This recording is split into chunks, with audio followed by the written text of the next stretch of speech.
দেখেন ইমানদারের মৃত্যুটা কেমন হয়।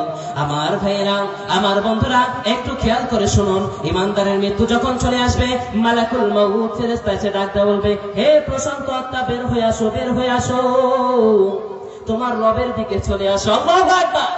এরপরে বলবে, আল্লাহ ডাক দিয়ে বলবে, আমার ইবাদতকারী বান্দাদের মধ্যে শামিল হয়ে যাও আর জান্নাতের মধ্যে প্রবেশ করো। মৃত্যুর সময় যদি জান্নাতের খবরটা আমি পাই, এর চাইতে বড় পাওয়া চাওয়ার আর কিছু আছে?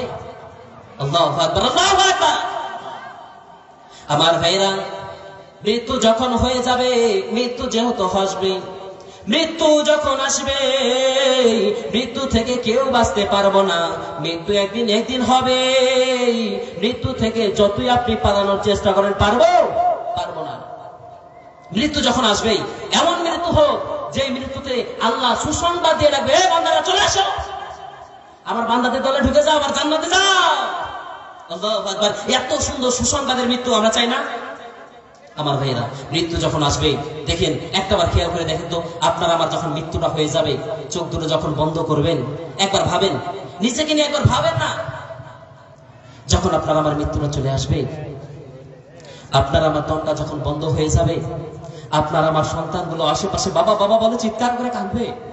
আপনার সন্তানগুলো বাবা বাবা বলে কাঁদবে, মা মা বলে কাঁদবে, মা মা বলে চিৎকার মেরে কান্না করবে, কিন্তু জবাব দিতে পারবো না।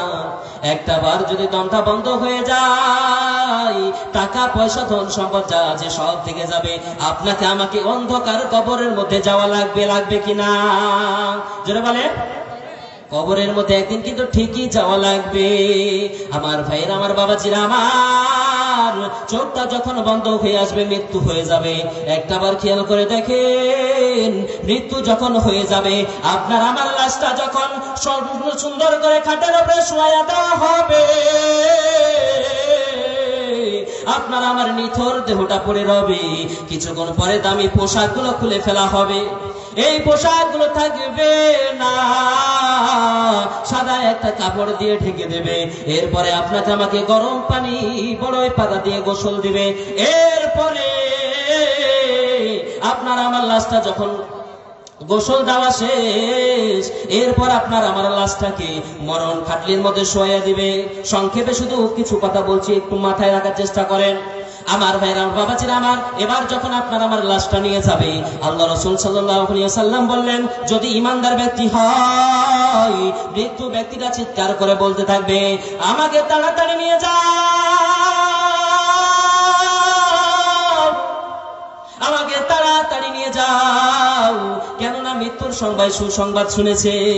মৃত্যুর সংবাদ সুসংবাদ মৃত্যুর সময় শোনার কারণে ইমানদার ব্যক্তিটা বলবে, আমাকে তাড়াতাড়ি নিয়ে চলো, তাড়াতাড়ি নিয়ে চলো। আর যখন কোনো কাফের বেঈমানদেরকে কবরে নিয়ে যাওয়া হবে, তখন চিৎকার মেরে বলবে, হায় হায়, আমাকে কোথায় নিয়ে যাচ্ছ, আমাকে কোথায় নিয়ে যাচ্ছ? আমার ভাইয়ের, আমার বাবাজিরা আমার, এবার আপনাকে আমাকে যখন নিয়ে যাবে, গোরস্থানের পাশে একটা মাঠের মধ্যে যখন জানাজার নামাজ শুরু করবে, জানাজার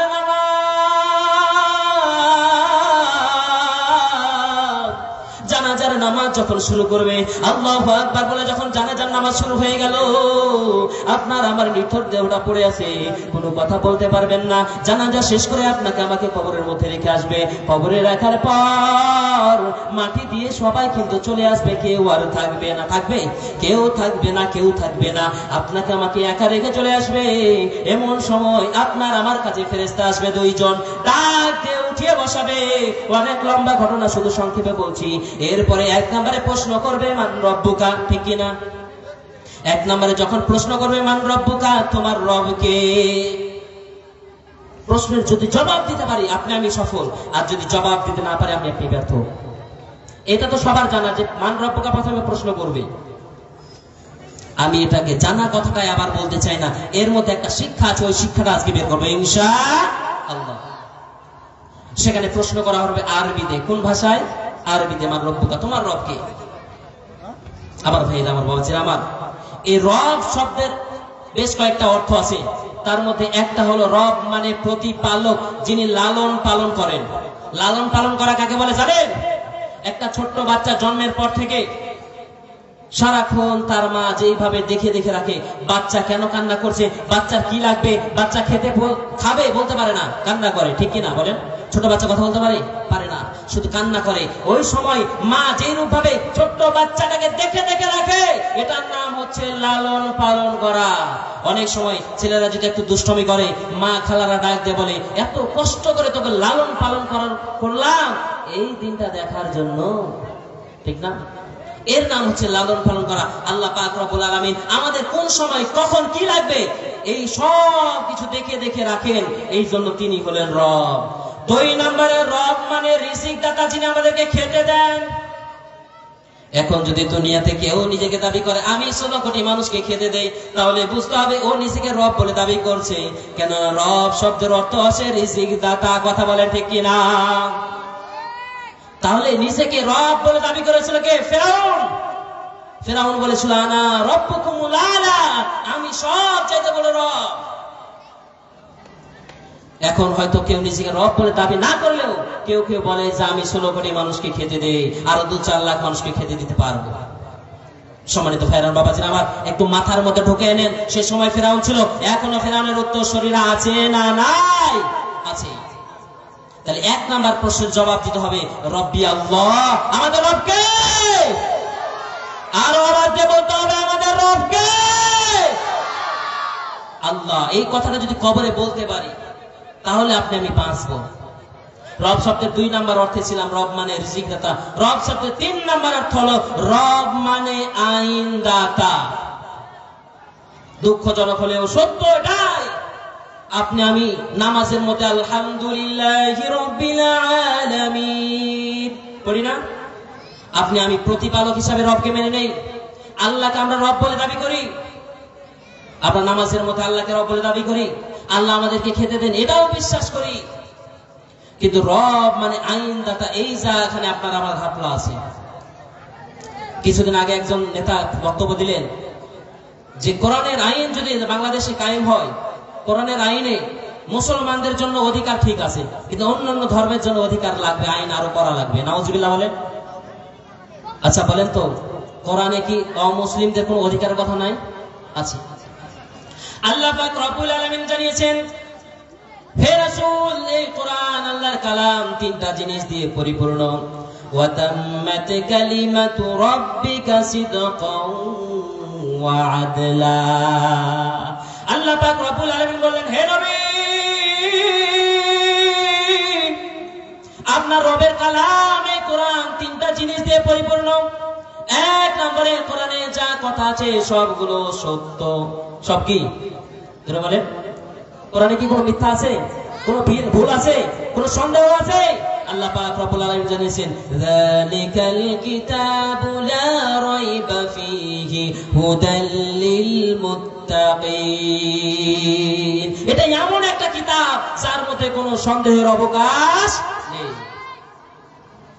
তাহলে আল্লাহ বললেন 1 নম্বরে কোরআনে যা আছে সব কথা সত্য। 2 নম্বরে আল্লাহ পাক রব্বুল আলামিন বললেন, 2 নম্বরে কোরআনে যা আছে সবগুলো ইনসাফপূর্ণ। সবগুলো ইনসাফপূর্ণ, ন্যায়, যার মধ্যে কাউকে বেশি আর কাউকে কম দেওয়া হয় নাই।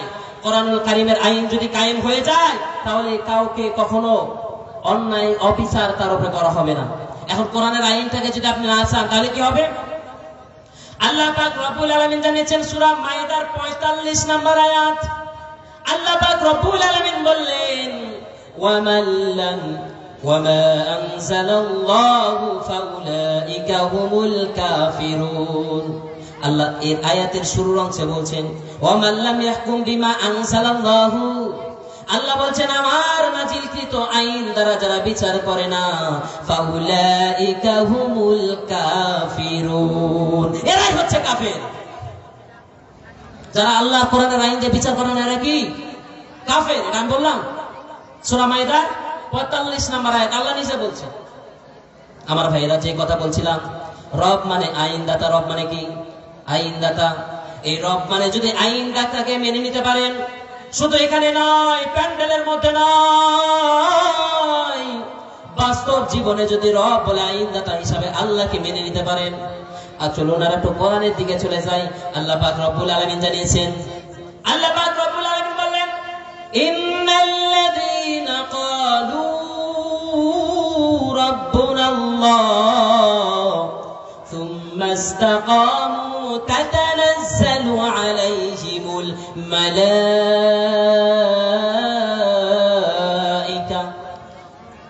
আল্লাহ পাক রব্বুল আলামিন 26 নম্বর পারার সূরা হামিম সাজদার 24 নম্বর পারা সূরা হামিম সাজদার 30 নম্বর আয়াতে বলছেন, নিশ্চয় যারা বলে আমাদের রব আল্লাহ, আমাদের রব কে? ইন্নাল্লাযীনা ক্বালু রাব্বুনাল্লাহ, নিশ্চয় যারা বলে আমাদের রব আল্লাহ, সুম্মা ইসতাকামু, ওই কথার উপরে অবিচল থাকে, বাস্তব জীবনে প্র্যাকটিক্যাল লাইফে আমল করে। সুম্মা ইসতাকামু, ওই কথার উপরে অবিচল থাকে, তাতানাজ্জালু আলাইহিমুল মালায়েকা, তাদের উপরে ফেরেশতা নাজিল হয়, অগণিত ফেরেশতার পর ফেরেশতা নাজিল হয়। আল্লা তাখাফু ওয়া লা তাহজানুন, ফেরেশতারা নাজিল হয়ে বলে তোমাদের কোনো ভয় নেই, কোনো চিন্তাও নাই। তাহলে রব বলে যদি আল্লাহকে মেনে নিতে পারি, বাস্তব জীবনে বাস্তব প্র্যাকটিক্যাল লাইফে যদি রব বলে আইনদাতা হিসাবে, রিজিকদাতা হিসাবে আল্লাহকে মেনে নিতে পারি, তাহলে কবরে 1 নাম্বার প্রশ্নের উত্তর দিতে পারবো, আর নয়তো পারবো না। সম্মানিত ভাইরা বাবাজিরা আমার, তাহলে রব বলে আল্লাহকে কি আইনদাতা হিসেবে মানতে রাজি আছে আমরা? যদি মানতে পারেন, যদি মানতে রাজি থাকেন, বাস্তবে যদি আল্লাহকে আইনদাতা হিসেবে আল্লাহর আইন কায়েমের চেষ্টা করেন, তাহলে কবরের মধ্যে প্রথম প্রশ্নের উত্তর দিতে পারবেন রব্বি আল্লাহ। সারা জীবন আপনি উমুকের আইন মেনবেন, উমুকের আদর্শ মেনে সারা জীবন কাটালেন, আর মৃত্যুর সময় বলবেন বিসমিল্লাহি ওয়া আলা মিল্লাতি রাসূলিল্লাহ, রাসূলের দলে ছিল, আবার রাসূলের দলে দিয়ে দিলাম। লাভ নাই, লাভ নাই। মৃত্যুর পরে যখন প্রথম প্রশ্ন করবে, আপনি আমি যদি বাস্তব লাইফে আল্লাহকে যদি রব বলে মেনে নিতে না পারি, আল্লাহকে যদি আইন দাতা হিসেবে মেনে নিতে না পারি, আল্লাহর আইন হিসেবে কায়েম হোক এটা যদি আপনি আমি না চাই, তাহলে কবরের মধ্যে প্রথম প্রশ্নের জবাবে আপনি আমি আটকে যাব। সেই দিন কিন্তু পালাতে পারবেন না। কেউ পালাতে পারবে? কবরের ভিতর থেকে কেউ পালাতে পারবে না। 2 নম্বরে প্রশ্ন করবে, 1 নম্বরে হলো মান রব্বুকা, 2 নম্বরে প্রশ্ন করবে মান দীনুকা, দুনিয়ার জমিনে দিন কি ছিল তোমার? এই দিনটা আমরা অনেক সময় গুলিয়ে ফেলি। দিন মানে ইসলাম, দিন মানে আসলে ইসলাম, কিন্তু এই দিন শব্দটা কোরআন কারীমের মধ্যে 3 রকম ভাবে এসেছে, 3 জায়গায় 3 প্রকারে এসেছে। কয় প্রকার? দিন শব্দটা কোরআনে কয় প্রকার বললাম? 3 প্রকার। 1 নাম্বার হচ্ছে জীবন ব্যবস্থায় বাস্তব আপনার চলতে ফিরতে যে আইন কারণ লাগে, এটা একটা। 2 নম্বরে প্রতিফলন দিবস, শেষ বিচারের দিন। 3 নম্বরে আছে দিন মানে দ্বীনুল ইসলাম। তাহলে কয়টা পেলাম? 3টা। দিন অর্থ কয়টা আছে? 3টা। কোরআন কারীমের দিকে চলে চলেন। আল্লাহ পাক রব্বুল আলামিন জানিয়েছেন, وقال فرعون ذروني أقتل موسى وليدع ربه إني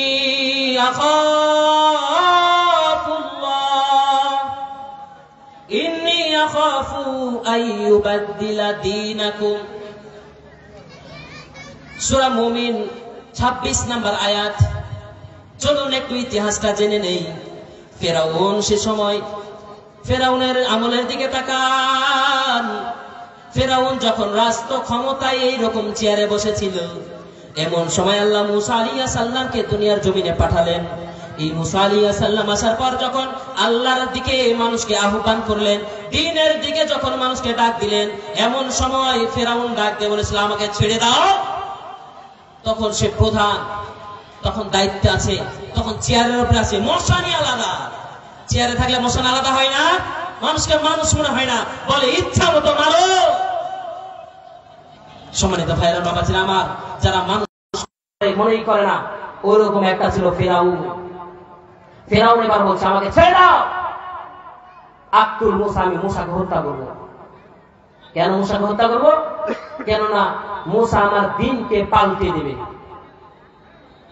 দিন বলতে এখানে বুঝিয়েছে সে সময় ফেরাউন যে আইন কারণগুলো বানিয়েছিল, ওইটাকে পাক মেরে ফেলে দিয়ে, চালিয়ে ফেলে দিয়ে মুসা আল্লাহর আইন এই জমিনে কায়েম করতে চায়। এখনো এইরকম আছে না নাই? ওরাও চায় আল্লাহর এই কোরআনটাকে ছুঁড়ে ফেলে দিয়ে নিজের বাপ দাদার আইন দিয়ে রাষ্ট্র কায়েম করতে। সে সময় ফেরাউন চেয়েছিল, সূরা মুমিন আয়াত নাম্বার 26 নোট করে নেন, পরে বাসায় গিয়ে দেখবেন। তাহলে 1 নম্বরে দিন মানে হচ্ছে আইন, কারণ নিয়ম বিধান, জীবন ব্যবস্থা। আমাদের জীবন ব্যবস্থায় কোরআন নেই বলে আজকে ধর্ষণ হয়, ধর্ষণের বিচার হয় না, হত্যা হয়, হত্যার বিচার হয় না। আমাদের দেশে কেউ যদি একজনের হাত কেটে নেয় তাহলে হয়তো 2-3 মাস জেল অথবা টাকা দিয়ে ছেড়ে চলে আসে। কথা বলেন, আসে না? কোরআনের আইন যদি কায়েম হয় আর বাস্তবতার আইন, এই দুটাকে একটু বুঝেন। এই যে আমার পাশে বসে আছেন মুরব্বী, ইনার একটা হাতকে আমি কেটে ফেলে দিলাম, একটা হাত কেটে ফেলে দিয়েছি। এখন এটা সঠিক বিচার যদি করতে হয় আমার একটা হাত কাটা লাগবে, ঠিক না? বলেন বলেন। ওনার একটা হাত কেটেছি, এর বিনিময় হবে আমার একটা হাত কাটা লাগবে। এটা হচ্ছে ন্যায় বিচার, এটা কোরআনের বিচার। কিন্তু আমার দেশে কিন্তু সেটা হয় না, হয় 2-3 মাসের জেল, ঠিক না? এই জন্য মানুষ অগাধ ভাবে মারছে, রাস্তার উপরে পাথর দিয়ে মানুষকে মেরে হত্যা করে দিচ্ছে আল্লাহর আইন এই জমিনে কায়েম না থাকার কারণে। সম্মানিত ভাইরা বাবা আমার, আমি যেই কথা বলছিলাম, তাহলে ন্যায় বিচার হবে তখন কোরআন দিয়ে রাষ্ট্র চলবে যখন। তাতে সেটা আওয়ামী লীগ চাক, বিএনপি চাক, জামাত চাক, জাতীয় পার্টি চাক, যেই চাক না গেল, যারা কোরআন দিয়ে রাষ্ট্র চালাতে চায় আমরা তাদের পক্ষে, সেটা বিএনপি হোক, আওয়ামী লীগ হোক, যে দল হোক না কেন, ঠিক না বলেন? যারা কোরআন নিয়ে রাষ্ট্রে, কোরআন নিয়ে সংসদে যাবে আমরা তাদের পক্ষে। আমরা মুসলমান, আমরা কোরআনের আইনে বিশ্বাসী, আমরা আল্লাহর আইনে জমিনে প্রতিষ্ঠা করতে চাই। এতে করে যদি আমাদের জীবন চলে যায় তাতেও আমরা প্রস্তুত, কিন্তু কোরআন দিয়ে রাষ্ট্র চলবে আমরা চাই। কথা বলে ঠিক না? সম্মানিত ভাইরা বাবা, যে কথা বলছিলাম, তাহলে 2 নম্বরে দিন শব্দের অর্থ আসে জীবন ব্যবস্থা। কি ব্যবস্থা? জীবন ব্যবস্থা। আজকে বাংলাদেশ স্বাধীন হওয়ার বয়স প্রায় 54 বছর। আজ পর্যন্ত আমরা কিন্তু স্বাধীন হতে পারি নাই। স্বাধীনতা শুধু নামে, স্বাধীন হয়েছে শুধু নামে। যখন যে আসে তখন অন্যের উপর অত্যাচার করে, এই হিংসামূলক, এটা আমাদেরকে ছেড়ে দেওয়া লাগবে। আমরা এক হতে চাই, তাই না? আমরা মুসলমান, আমরা কালেমা পড়েছি, আমাদের আল্লাহ এক, আমাদের রাসূল এক, কাবা ঘর এক, সব এক। আমরাও এক হতে চাই। কথা বলেন ঠিক কিনা? আমাদের প্রভু এক, নবীর উম্মত, জীবন বিধানে ওই শিবানী কোরআন। কথা বলেন। আমাদের প্রভু এক, তবে কেন এক নাম হে মুসলমান? এক হও, এক হও করিয়া ওফান। আমরা জানতে চাই কি চাই না? আমরা সবাই এক হতে চাই। কারা কারা তুলেন তো? আমরা মুসলমান, আমাদের কোরআন এক, আমাদের আল্লাহ এক। আমরা হানাফি বুঝি না, আহলে হাদিস বুঝি না, জামাত বুঝি না, বিএনপি বুঝি না, তাবলীগ জামাত বুঝি না। আমরা মুসলমান, যারা পড়েছি কালেমা, আমরা সবাই এক। কথা বলেন ঠিক কিনা? বাইতুল্লাহ এক, মদিনা শরীফ এক, উহুদ পাহাড় এক, বদরের মাঠ এক। একটা তো জীবন আর মরণ তো একটাই, একটা তো জীবন আর মরণ তো একটাই। একসাথে মিলে মিশে একটাই প্রাণ, তবে কেন এক নাম হে মুসলমান? এক হও, এক হও করিয়া ওফান। আল্লাহ আমাদের সকলকে এক হওয়ার তৌফিক দান করেন, পড়েন আমিন। সম্মানিত ভাইরা বাবা, আবার আমি যে কথা বলছিলাম, তাহলে রব মানে 3 নম্বর অর্থে ছিলাম আমরা, যে রব মানে আইনদাতা। এরপরে গিয়েছিলাম দিনের দিকে। দিন আমাদের জীবন ব্যবস্থা। এই জীবন ব্যবস্থায় যদি কোরআন আনতে পারেন তাহলে দ্বীনুল ইসলাম এটা বলতে পারবেন। জীবন ব্যবস্থায় যদি আপনি এই সমাজ ব্যবস্থাকে না নিয়ে আসেন তাহলে কিন্তু কবরে 2 নম্বর প্রশ্ন ধরা হবে। আমাদের মাঝে অনেক জানাজায় গেলে, অনেক ওয়াজ মাহফিলে জুমার দিন আমরা শুনতে পাই যে কবরের মধ্যে তিনটা প্রশ্ন করা হবে, মান রব্বুকা, মান দীনুকা, মান নাবিয়ুকা। আমরা উত্তর পেয়ে যাই রব্বি আল্লাহ, দীনুল ইসলাম, মান নবী মুহাম্মদুর রাসূলুল্লাহ সাল্লাল্লাহু আলাইহি ওয়াসাল্লাম, আমরা উত্তর পেয়ে যাই। কিন্তু এর ভিতরে যে কে ঢুকে আছে এটা অনেকেই বলে না। সম্মানিত উপস্থিতি, তাহলে দিন শব্দের আমরা অর্থ ছিলাম এক নম্বরে কি বলেছি? জীবন ব্যবস্থা। দিন মানে জীবন ব্যবস্থা। 2 নম্বরে দিন শব্দ আছে মালিক ইয়াউমিদ্দিন, বিচার দিবস। 3 নম্বরে আসে আল্লাহ পাক রব্বুল আলামিন বলছেন আল আকমালতু লাকুম দীনাকুম। আল্লাহ পাক রব্বুল আলামিন বলছেন যে আমি তোমাদেরকে দিন দিয়েছি, দিনটার নাম হচ্ছে ইসলাম। দিন নাম কি? ইসলাম। ইন্নাদ দীনা ইনদাল্লাহিল ইসলাম। ইসলামটাকে আল্লাহ তাআলা মনোনীত করেছেন, পছন্দ করেছেন। এই ইসলাম শব্দের আগে আবার আলিফ লাম আছে। যারা আরবি গ্রামার বুঝেন, আরবি গ্রামার অনুযায়ী এই আলিফ লামটা ব্যবহার হয় নির্দিষ্ট করণের ক্ষেত্রে। কিসের ক্ষেত্রে? নির্দিষ্ট করণের ক্ষেত্রে। আল্লাহ এই ইসলাম শব্দের আগে আলিফ লাম দিয়ে জানিয়েছে যে আল্লাহর কাছে গ্রহণযোগ্য একটাই দিন, একটাই জীবন ব্যবস্থা, সেটার নাম হচ্ছে ইসলাম। সেটার নাম কি? ইসলাম। এই ইসলামটাকে যদি আপনি আমি মানতে পারি তাহলে কবরে 2 নম্বর প্রশ্নের উত্তর দিতে পারবো, নয়তো পারবো না। এবার 3 নম্বর প্রশ্ন দিকে আসেন, সময় সংক্ষেপ। 3 নম্বর প্রশ্ন হবে মান নাবিয়ুকা, তোমার নবী কে ছিল, তোমার রাসূল কে ছিল? এই জায়গায় এসে যখন আমরা বলবো আমার নবী মুহাম্মদুর রাসূলুল্লাহ সাল্লাল্লাহু আলাইহি ওয়াসাল্লাম, আসলে কি আল্লাহ রাসূলকে মেনেছেন? আল্লাহ পাক রব্বুল আলামিন জানিয়েছেন, আল্লাহ পাক রব্বুল আলামিন বললেন, আল্লাহ পাক রব্বুল আলামিন মানুষের জন্য আদর্শ হিসেবে দিয়েছেন বিশ্ব নবী